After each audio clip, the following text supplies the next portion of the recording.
Group of elderly women from Oke-Ere in Yagba West local government area of Kogi State on Wednesday marched half naked through their community in protest against what they called an endless reign of terror by armed kidnappers and suspected Fulani herdsmen. In a video obtained by ATN reporters, the women, many of them visibly aged, chanted mournfully in their local dialect, waving sticks and leaves as they wept and called on authorities to intervene. They decried the rising wave of attacks, kidnappings, and killings that have gripped the community for months. Some of the protesters could be heard crying as they sang sorrowful songs, pleading for divine and governmental intervention. A post by Kogi Pulse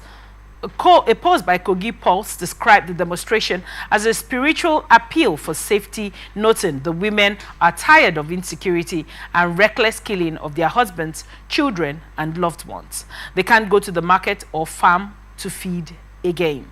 The protest follows a march attack along the Oke-Ere-Kaba expressway where suspected kidnappers and bush travelers abducting 3 and leaving 4 others with gunshot injuries. The injured were rushed to St. John's Hospital in Kaba for treatment. The Oke-Ere protest adds to growing public outcry in Kogi State over rising cases of abduction and killings, many of which residents blame on persistent herdsmen attack and poor security response. Today again, Mr. Kolawole, we are here talking about security, insecurity in Nigeria. What are your thoughts on this report? The issue of insecurity it has become an anthem for us. We complain about this every day. I mean, almost all the states in Nigeria have a form of insecurity or the other. When you go look at the FCT, you see one chance and kidnapping. You go to the south, you see rituals and child, just different types of insecurity challenges. And after we look around and release these numerous numbers, then we look at our government. What are they doing about it? Nothing. I do not see any visible thing. It's just talks today and talks tomorrow. And it's a sad thing, because when there is insecurity in the land, nothing will function well, as sad as it sounds. Do you think the government isn't aware that when there is insecurity, nothing functions well, like you rightly said? We know these things. We know these things. But, just like I said, when analyzing the previous story, most times people and our leaders that we voted into power, or, for what reason having power, they feel it's not happening to them. So it's not really, if you take something as yours, if something is yours, and the problem with that thing, you will definitely take it seriously. But if you don't take it seriously, it means it's not yours, or you don't think it's yours. Because at the end of the day, most of them, their kids, their families are not even in Nigeria, or even if they're in Nigeria, they have a couple of special policemen and security guarding them. But what happens to the layman out there, the man out there waking up at 4, going to work, or coming back pretty late at night? What happens to those in the villages where we both know, you and I both know, even in the city, it seems a little bit more safer because you have, more, in quote, civilization, you have more policemen around and whatnot. Now, in the rural areas where they are mostly farmers and where they are aged people, all right, what happens there? We don't even know what goes on there. Now, in the African tradition, when women stage the protests, and elderly women specifically stage protests, and they are naked, it's a serious kind of protest, because it just means that they have no other choice. It's become something else for them. Now, this is not the first time such protest has been held. Right. But what did the government do about it? They do not even focus on that issue. They do not. Now, what are the solutions to this? You and I both know the number of policemen in this country alone is not enough to tackle the numerous challenges that we are going through. Let's try that center. Okay. Before we go into what is meant to be done, I want to gather your thoughts as regards people have been farming in Nigeria for as long as time. Right. We have been a people, depends on the area of Nigeria you're from, food basket of the nation. That means people are farming in those places. People go to their farms, people harvest to feed the entire nation. Right. Now, before time, that is the concept of what Nigeria, was. Why then didn't we have all this? I mean, the frequent mention of we are being attacked by herdsmen, we are being attacked. What the core at its core, herdsmen were usually people that trained cows. What changed? Why do you think we now have these herdsmen? Why have they become more of a terrorist than the job which they were previously known for? To be honest, I won't say I have answer to that question, but I would say something. Just like you rightly said, back in the days, there was peace. Those that were farmers were farming. Those that were in the mines were mining. Those that, I mean, everybody were doing the things they could do. Those that were herdsmen were herdsmen. And herdsmen are people that train cows, right? And they literally do grazing. They move from. It's a culture for them. They can move from the north to the east, just going through towns, and there was no issue. Nobody stopped them. Likewise, they didn't do anything wrong. They passed by farms, they passed by people, they lived wherever they stopped and whatnot. It was a peaceful thing. Now, when this herdsmen thing started, people were surprised. I mean, I think last week or thereabouts, I think in Edo, some guys moving around with guns, and the events that happened in Uromi, yeah. Exactly. Now, I want to bring that case back here, but as I was saying, herdsmen are people that take care of cows, and normally herdsmen are one of the most peaceful people then you could even find. But now, to me, I feel like the whole herdsmen thing is a wrong tag that has been placed on terrorists who we don't even know we don't even know what their operation is all about. I mean, when it was, the Boko Haram, you could say, okay, they are insurgents. There's a difference between terrorism and insurgency. All right. Terrorism, you understand what the fight, from the insurgents, you understand their modus operandi, what they are operating, what they are fighting, or what they are. How do I place it better? What their operation is all about. Right. Let me put that. For insurgents, you don't even know what the operation about. What the operation is about, rather. Terrorists, you know where they are. Insurgents, you don't even know where they are. So this case is a very tricky and a serious case, because the herdsmen of that it has become a tag that for me, I personally, I don't even know what these guys are all about, which is why I feel it's like we don't even know. Like I said when we started discussing, when you don't know the problem, it will be hard to find a solution. We don't even know the problem, because we don't know if these are just armed robbers. We don't even know if these are just the Boko Harams that are just committing these crimes. Because anything you get in rural areas now, or anything you get in the farm, they simply tell you it's herdsmen. I understand that there are cases where witnesses will say this and we say that, but I feel like this needs to be investigated properly. All right. Especially to find out who these guys are, why they are doing these things, what they want, because they just go around killing people. Most times they don't even take crops. If it was a case of they are stealing crops, right? I mean, in some cases there are some stories or with high witness stories or someone that escaped. They'll be like, they even offer them stuff, and no, that's not what they want. They just go in and they kill people, they kidnap people. So I just feel like the government needs to take it more seriously. It's not just about saying herdsmen.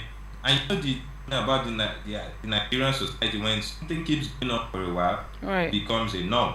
Now you were going to talk about solutions a while ago, and pending when you're going to get into solutions, you did briefly mention the sad case that happened at Uromi. Now we've had these women gather naked, aged women,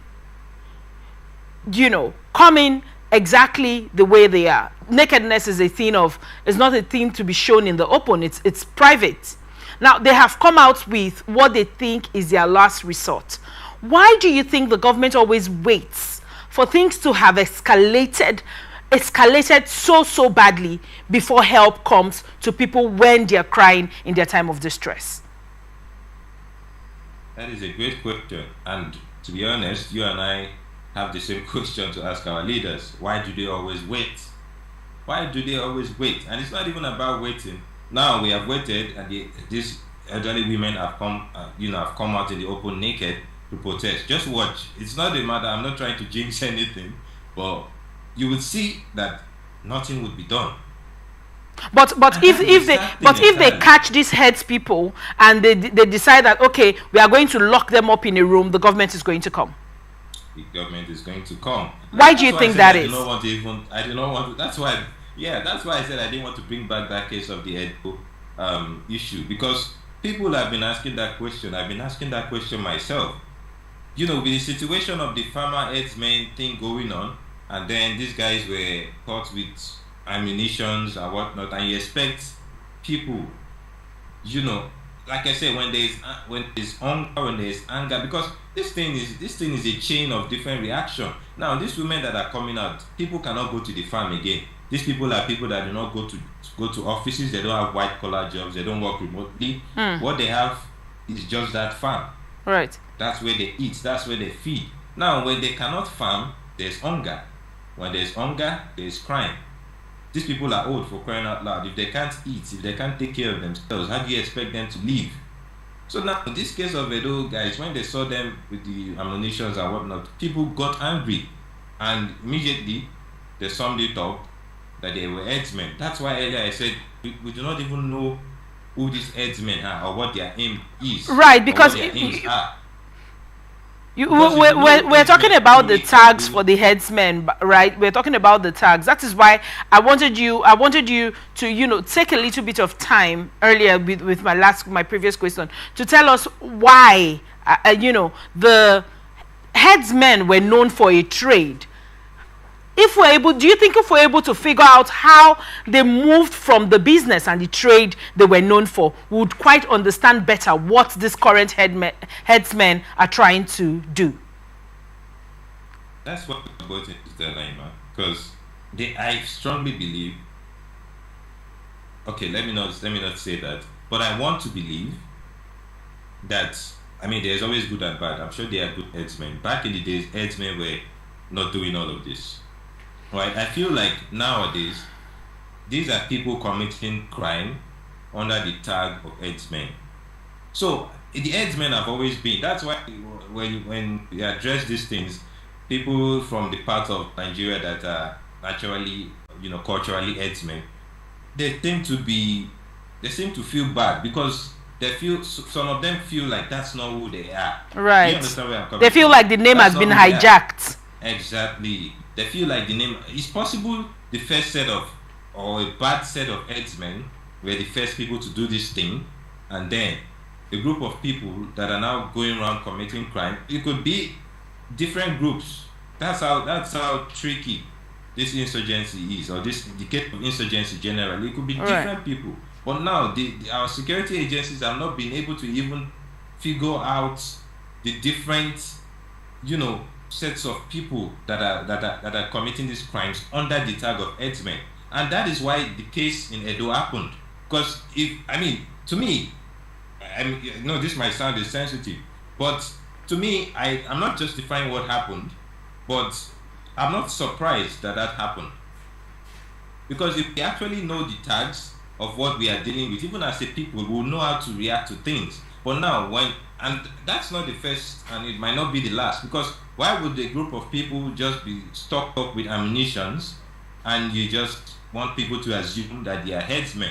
Even a typical headsman wouldn't be on the road smuggling, because I think it's smuggling. They said those were actually hunters.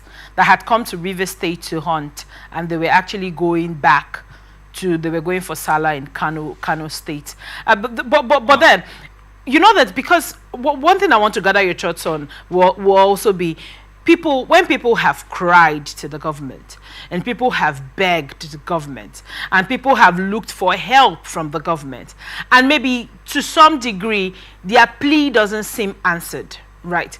Do you think that poses a higher risk, because now people start to find themselves self-sufficient to protect themselves without the help of the government? Do you think that is, where we are headed, given that for these old women to come out of their houses without clothes, do you think this is their last resort to find some form of lasting peace as regards what is going on in their community? Definitely. That's what is going on in the mind of those women that came out.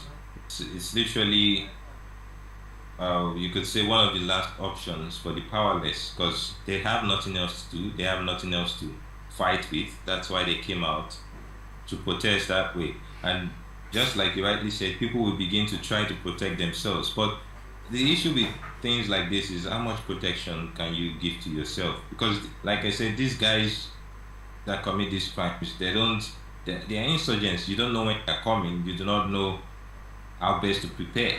Right. So now, the government, I know this has been a talk for a long time. But before I even state this, I also want to talk about the Edo thing briefly. No, because we are almost out of time. So I want to.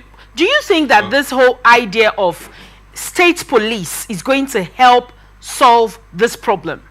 If every state had their own security outfit, do you think that will help solve the problem? Yes, I was going to get to that. Obviously, I was going to get to that, because many people might say, oh, it has its negativities, it has its pros and cons. Definitely, everything in life has pros and cons. But at the level that we have gotten to, it's needed. State policing, community policing is needed, because that's the only way people can, or a community or a state can practically handle their security. That way they can have more hands on ground. That way they can cover more intricate parts of their society, because there are so many ungoverned spaces in Nigeria. So I'm sure the military has not covered every square space of this country. But when you have state policing, community policing, they know the backyard more than people in Abuja. Someone in Cross River or someone in Port Harcourt knows what is going on in a particular, I don't know, within their communities. Within their communities, better than someone who is brought from thereabout. And people should, and that is why I wanted to talk about the Edo case, because even if you want to go into state policing, hunters and what, I'm not saying hunters shouldn't have gone. They have, they should. It's for their own protection. But we operate, we are not the West, fine. We should have a way of making things work for us. Now, if you are a hunter, you should be able to license your weapon. You should be able to have a license to show that, okay, this is my gun, this is my, my tool, and this is hunter, right, and whatnot. So if that situation wouldn't have happened, but you can't just leave people and just let them. I can just wake up. It just means I can just wake up tomorrow, get a damn gun, and I can just enter a cab and tell someone I'm a hunter. Do you understand? Right. A group of people. It just doesn't sit right. So these things need to be properly documented. People need to be properly documented, and I think that would help. Thank you so much. For me, I feel state policing, community policing is the way to go currently, as with the high rate of crimes and all.